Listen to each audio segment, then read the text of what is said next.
Capítulo 9. Não! Gritou Lúcia. O sangue esvaiu-lhe do rosto. Ela olhou em redor, à procura de um meio de escapar. Não havia nenhuma. E subitamente, para sua incredulidade, o guarda sorria. Inclinou-se para ela e sussurrou: Seu pai foi bom para minha família, senhorina. Pode passar. Boa sorte. Lúcia sentiu-se tonta de alívio. Grazie! Pisou no acelerador e percorreu os 25 metros até a fronteira francesa. O inspetor de imigração orgulhava-se de ser um conhecedor de belas mulheres. E aquela à sua frente não era certamente uma beldade. Tinha cabelos cor de rato, óculos de lentes grossas, dentes manchados e vestia-se com desmazelo. Por que as italianas não podem parecer tão bonitas quanto as francesas? Pensou repugnado. Carimbou o passaporte de Lúcia e acenou para que ela passasse. Lúcia chegou a Béziers 6 horas depois. O telefone foi atendido ao primeiro toque da campainha e surgiu uma voz suave de homem. Alô? Dominique Durel, por favor? Dominique Durel, sou eu. Quem está falando? Lúcia Carmine, meu pai disse... Lúcia, a voz transbordava boas-vindas. Eu esperava por notícias suas. Preciso de ajuda. Pode contar comigo. Lúcia sentiu-se reanimada. Era a primeira boa notícia que ouvia em muito tempo. E percebeu de repente como se sentia esgotada. Preciso de um lugar onde possa me esconder da polícia. Não tem problema. Minha esposa e eu temos um lugar perfeito que poderá usar enquanto quiser. Era bom demais para ser verdade. Obrigada. Onde você está, Lúcia? Estou... Nesse instante, o estrondo de um rádio de ondas curtas da polícia entrou na linha e foi desligado no momento seguinte. Lúcia... Um alarme alto ressoou na cabeça de Lúcia. Lúcia, onde você está? Irei buscá-la. Por que ele teria um rádio de polícia em sua casa? E atendera ao primeiro toque da campainha, quase como se estivesse à espera da sua ligação. Lúcia, pode me ouvir? Ela sabia com absoluta certeza que o homem no outro lado da linha era um policial. Estavam à sua procura ali também e investigavam o ponto de origem daquele telefonema. Lúcia! Ela desligou e afastou-se rapidamente da cabine telefônica. Preciso sair da França, pensou. Voltou ao carro e pegou um mapa no porta-luvas. A fronteira espanhola ficava a poucas horas dali. Guardou o mapa e partiu na direção sudeste, rumo a San Sebastián. Foi na fronteira espanhola que as coisas começaram a sair erradas. Passaporte, por favor. Lúcia entregou ao inspetor de imigração espanhola. Ele deu uma olhada rápida e começou a devolvê-lo, mas alguma coisa fez com que hesitasse. Estudou Lúcia mais uma vez e sua expressão mudou. Espere um momento, por favor, preciso carimbar o passaporte lá dentro. Ele me reconheceu, pensou Lúcia desesperada. Observou o homem entrar no pequeno escritório e mostrar o passaporte a um colega. Os dois puseram-se a falar muito excitados. Tinha de escapar. Ela abriu a porta e saiu. Um grupo de turistas alemães que acabaram de passar pela barreira da fronteira embarcava ruidosamente num ônibus de excursão perto do carro de Lúcia. O cartaz na frente do ônibus dizia Madrid. Achtung! O guia estava chamando. Schnell! Sem pensar 2 vezes, Lúcia encaminhou-se para o grupo sorridente sem parar. Entrou no ônibus, virando o rosto ao passar pelo guia. Sentou-se no fundo do ônibus, mantendo a cabeça abaixada. Vamos logo, ela rezou. Depressa! Pela janela, Lúcia viu que outro guarda se juntara aos 2 primeiros, e todos examinavam seu passaporte. Como que em resposta à oração de Lúcia, a porta do ônibus foi fechada e o motor ligado. Um momento depois, o ônibus partia de San Sebastián para Madrid. O que aconteceria quando os guardas da fronteira descobrissem que ela deixara o carro? O primeiro pensamento seria o de que fora ao banheiro. Esperariam e finalmente mandariam alguém procurá-la. A providência seguinte seria revistar a área, para verificar se ela se escondera em algum lugar. A essa altura, dezenas de carros e ônibus já teriam passado. A polícia não teria a menor ideia do rumo que ela seguira ou em que direção viajava. O grupo no ônibus estava, obviamente, desfrutando umas férias felizes. Por que não? Pensou Lúcia amargurada. Não tem a polícia nos seus calcanhares. Vale a pena arriscar o resto da minha vida? Pensou a esse respeito, reconstituindo mentalmente as cenas com o juiz Busqueta e Benito. Tenho a impressão de que você e eu podemos nos tornar bons amigos, Lúcia. A morte dos vilões. E Benito Patas é como nos velhos tempos. Não pôde me esquecer, não é mesmo?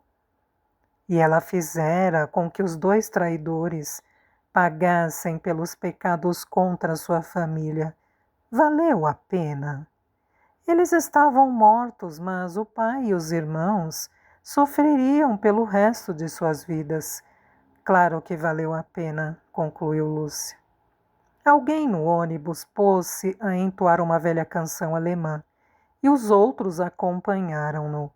In München ist ein Hofbrauhaus, ein, zwei, sef. Estarei segura por algum tempo com este grupo, pensou Lúcia.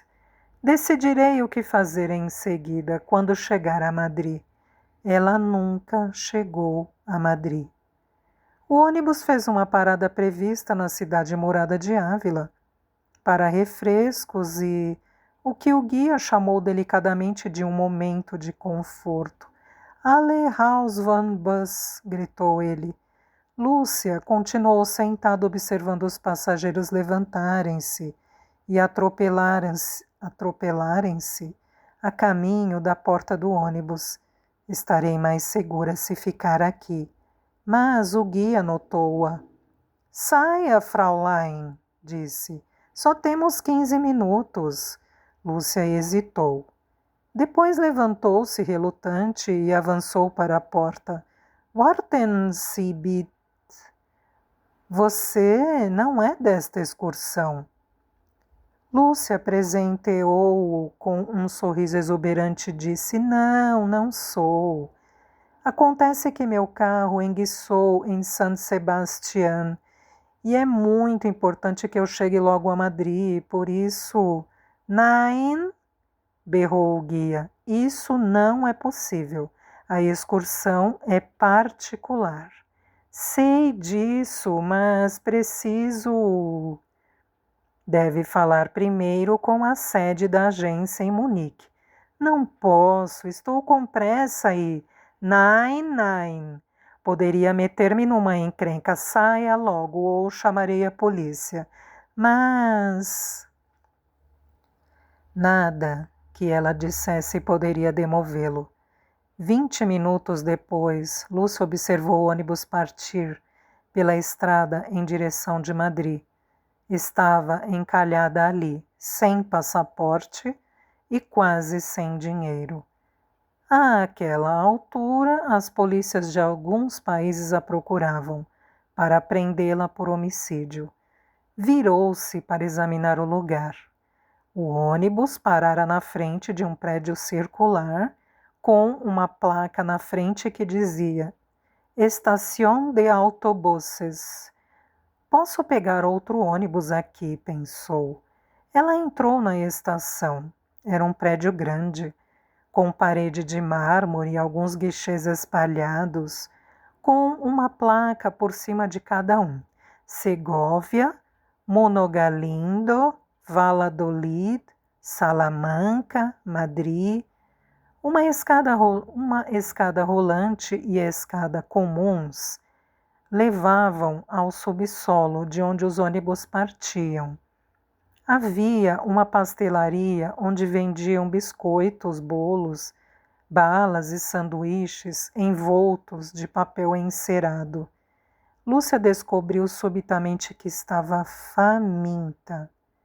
É melhor não comprar nada, até descobrir quanto custa uma passagem de ônibus, pensou. Quando se encaminhava para o guichê com a placa de Madrid, 2 guardas uniformizados entraram apressados na estação. Um deles levava uma fotografia. Foram de guichê em guichê, mostrando a fotografia aos bilheteiros. Estão à minha procura. Aquele guia miserável me denunciou. Uma família de passageiros recém-chegados subia pela escada rolante. Ao se encaminharem para a porta, Lúcia foi andando ao lado, misturando-se, saiu da estação. Caminhou pelas ruas de calçamento de pedras de Ávila, fazendo um esforço para não correr, com medo de atrair a atenção. Entrou na Calle de la Madre Soledad, com seus prédios de granito e sacadas de ferro batido preto. Chegou à Plaza de la Santa e sentou-se num banco do parque, tentando imaginar o que deveria fazer agora. A 100 metros dali havia várias mulheres e alguns casais sentados no parque desfrutando o sol da tarde. Assim que Lúcia se sentou, um carro de polícia apareceu. Parou na outra extremidade da praça e 2 guardas saltaram. Aproximaram-se de uma das mulheres sentada sozinha e começaram a interrogá-la. O coração de Lúcia disparou. Forçou-se a levantar devagar, mesmo com o coração batendo forte. Virou-se e começou a andar na direção oposta aos guardas. A rua seguinte tinha um nome incrível, Rua da Vida e Morte. Será um presságio? Havia leões de pedra reais na praça, com as línguas de fora, e em sua imaginação febril, Lúcia sentiu que tentavam abocanhá-la. À sua frente havia uma enorme catedral, tendo na fachada um medalhão esculpido de uma moça e uma caveira sorrindo.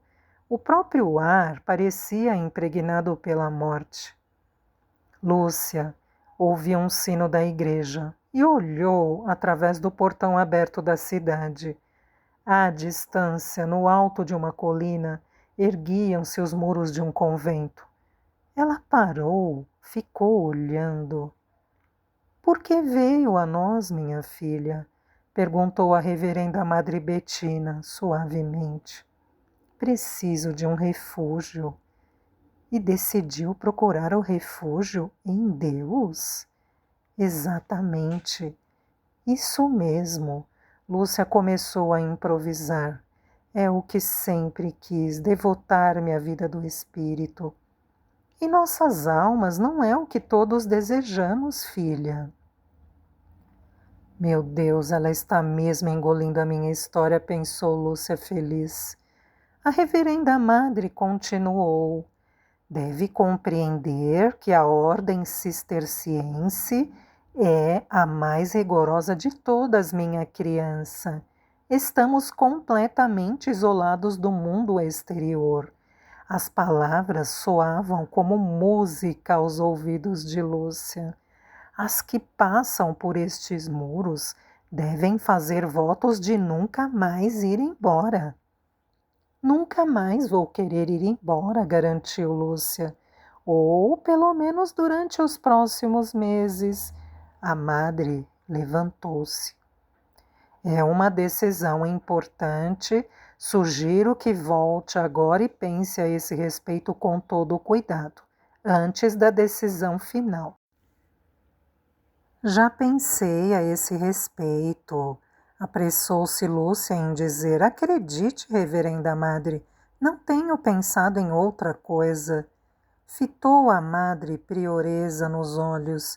Quero ficar aqui mais do que qualquer outra coisa no mundo. A voz de Lúcia ressoava com sinceridade. A reverenda madre ficou perplexa. Havia alguma coisa inquietante e frenética naquela mulher que era perturbadora. E, no entanto, que melhor motivo havia para alguém vir para o convento, onde o seu espírito poderia ser tranquilizado pela meditação e oração? Você é católica? Sou. A reverenda madre pegou uma antiquada pena de escrever. Diga-me seu nome, criança. Meu nome é Lúcia Roma. Seus pais são vivos? Só meu pai. O que ele faz? Era um homem de negócios, está aposentado. Lúcia pensou no pai pálido e consumido na última vez em que o vira e sentiu uma pontada de angústia. Tem irmãos? 2. E o que eles fazem? Lúcia decidiu que precisava de toda a ajuda que pudesse obter. São padres. Maravilhoso! A catequese prolongou-se por 3 horas. No final, a reverenda madre disse: providenciarei um leito para a noite. Pela manhã começará a receber as instruções e quando acabarem, se ainda tiver o desejo, poderá ingressar na ordem. Mas devo avisar-lhe que é um caminho difícil que escolheu. Pode estar certa que não tenho alternativa, declarou Lúcia solenemente. A brisa noturna era quente e suave, sussurrando pela clareira no bosque. Lúcia dormia. Estava numa festa em uma linda vila. O pai e os irmãos também se achavam presentes. Todos se divertiam até que um estranho entrou na sala e indagou: quem são essas pessoas? Então as luzes apagaram-se, um facho forte de uma lanterna incidiu em seu rosto. Ela despertou e sentou-se ofuscada. Havia alguns homens na clareira à volta das freiras. Com a luz em seus olhos, Lúcia mal podia divisar seus contornos. Quem são vocês? Tornou o homem a perguntar, a voz rude e profunda. Lúcia encontrava-se instantaneamente desperta, a mente alerta, estava acuada. Mas, se aqueles homens fossem da polícia, saberiam quem eram as freiras e o que faziam no bosque à noite. Lúcia resolveu correr o risco e disse: somos irmãs do convento em Ávila. Alguns homens do governo apareceram e... Já ouvimos falar a esse respeito, interrompeu o homem. As outras irmãs estavam todas sentadas agora, despertas e apavoradas. Quem são vocês? Meu nome é Jaime Miró. Eles eram 6, vestidos de calças grossas, blusões de couro, suéteres de gola rolê e sapatos de lona com solas de corda e as tradicionais boinas bascas. Estavam fortemente armados e, ao luar fraco, tinham uma áurea demoníaca. 2 homens davam a impressão de terem sido brutalmente espancados. O homem que se apresentara como Jaime Miró era alto e magro, com olhos pretos penetrantes. Eles podem estar por perto. Ele virou-se para um membro do bando. Dê uma olhada. Sim. Lúcia identificou a voz que respondera como feminina. Observou-a afastar-se entre as árvores em silêncio. O que vamos fazer com elas? Perguntou Ricardo Melado. Nada, respondeu Jaime Miró. Vamos deixá-las e seguir em frente. Um dos homens protestou. Jaime, essas são as irmãzinhas de Jesus. Então, deixe que Jesus cuide delas, retrucou Jaime Miró bruscamente. Temos trabalho a fazer. As freiras ficaram de pé à espera da decisão deles. Os homens concentravam-se em torno de Jaime Miró, argumentando com ele. Não podemos deixar que sejam apanhadas. A Coca e seus homens estão à procura delas. Também estão à nossa procura, amigo. As irmãs jamais conseguirão escapar sem a nossa ajuda. Não, insistiu Jaime Miró decidido. Não arriscaremos nossas vidas por elas. Já temos nossos próprios problemas. Félix Carpio, um dos seus lugartenentes, interveio. Podemos escoltá-las por parte do caminho, Jaime, só até elas saírem daqui. Olhou para as freiras. Para onde estão indo, irmãs? Teresa respondeu com a luz de Deus em seus olhos. Tenho uma missão sagrada. Há um convento em Mendávia que nos abrigará. Félix Carpio disse a Jaime Miró. Podemos acompanhá-las até lá. Mendávia fica em nosso caminho para San Sebastián. Jaime Miró virou-se para ele furioso. Seu idiota! Por que não põe uma placa no caminho avisando para onde estamos indo? Eu só queria... A voz estava cheia de raiva. Agora não temos alternativa. Teremos de levá-las conosco. Se a Coca as descobrisse, faria com que falassem. Elas vão nos retardar e tornar muito mais fácil para a Coca e seus carniceiros encontrarem a nossa trilha. Lúcia não prestava muita atenção. A cruz de ouro encontrava-se ao seu alcance, tentadora. Mas esses miseráveis... Você escolhe os piores momentos, Deus, e tem um estranho senso de humor. Está bem, dizia Jaime Miró. Tentaremos resolver o problema da melhor forma possível, mas não podemos viajar todos juntos como um circo. Virou-se para as freiras. Não era capaz de evitar a irritação na voz. Alguma de vocês sequer sabe onde fica Mendávia? As irmãs se entreolharam. Não exatamente, respondeu Graciela. Então como esperam chegar lá? Deus nos guiará, respondeu irmã Teresa, resoluta. Outro dos homens, Rúbio Arzano, sorriu. Estão com sorte. Acenou com a cabeça na direção de Jaime. Ele desceu para guiá-las em pessoa, irmã. Jaime silenciou-o com um olhar. Vamos nos separar. Seguiremos por 3 caminhos diferentes. Tirou o mapa da mochila. Os homens se agacharam ao redor, apontando os fachos das lanternas para o mapa. O convento de Mendávia fica aqui, a sudeste de Logrono. Seguirei para o norte, passando por Valladolid, depois subirei para Burgos. Jaime passou os dedos pelo mapa e virou-se para Rubio, um homem alto com aparência de camponês. Você vai pelo caminho de Olmedo, Penhafiel e Aranda de Duero. Certo, amigo. Jaime Miró concentrou-se outra vez no mapa, olhou para Ricardo Melado, um homem com o rosto machucado. Ricardo, Siga para Segóvia, depois pegue o caminho da montanha para Cerezo de Abarro e depois Soria. Voltaremos a nos encontrar em Logrono. Guardou o mapa. Logrono fica a 210 quilômetros daqui. Jaime calculou mentalmente. Vamos nos encontrar lá daqui a 7 dias.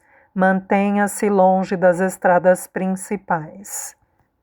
Em que lugar de Logrono vamos nos encontrar? Perguntou Félix. O Cirque Japon estará se apresentando em Logrono na próxima semana, lembrou Ricardo. Ótimo, vamos nos encontrar lá, na matinê. Com quem as freiras vão viajar? Indagou Félix Carpio. Vamos dividi-las. Estava na hora de acabar com aquilo, decidiu Lúcia. Se os soldados estão à procura de você, senhor, estaríamos mais seguras se viajássemos sozinhas. Mas nós não estaríamos, irmã, retrucou Jaime. Sabem demais sobre nossos planos agora. Além do mais, acrescentou Rubio, vocês não teriam a menor chance. Conhecemos o território. Somos bascos e os habitantes lá do norte são nossos amigos. Vão nos ajudar e nos esconder dos soldados nacionalistas. Nunca chegariam a Mendávia sozinhas. Não quero ir para Mendávia, seu idiota. Muito bem, vamos logo embora, falou Jaime Miró relutante. Quero estar longe daqui antes do amanhecer. Irmã Megan escutava em silêncio o homem que dava ordens. Era rude e arrogante, mas parecia irradiar um tranquilizador senso de poder. Jaime Miró olhou para Teresa e apontou para Thomas e Rubio Arzano. Eles serão responsáveis por você. Deus é responsável por mim, retrucou irmã Teresa. Claro, respondeu Jaime secamente. Deve ter sido por isso que veio parar aqui. Rubio aproximou-se de Teresa. Rubio Arzano, a seu serviço, irmã. Como se chama? Sou irmã Teresa. Lúcia interviu no mesmo instante. Viajarei com irmã Teresa. Não permitiria de jeito nenhum que a separassem da Cruz de Ouro. Jaime assentiu. Está bem, ele apontou para Graciela. Ricardo, você vai com esta. Ricardo Melado balançou a cabeça. Bueno! A mulher que Jaime enviara para fazer um reconhecimento voltou ao grupo e anunciou: está tudo em ordem. Ótimo! Jaime olhou para Megan. Você vem comigo, irmã? Megan assentiu. Jaime Miró fascinava e havia alguma coisa intrigante na mulher.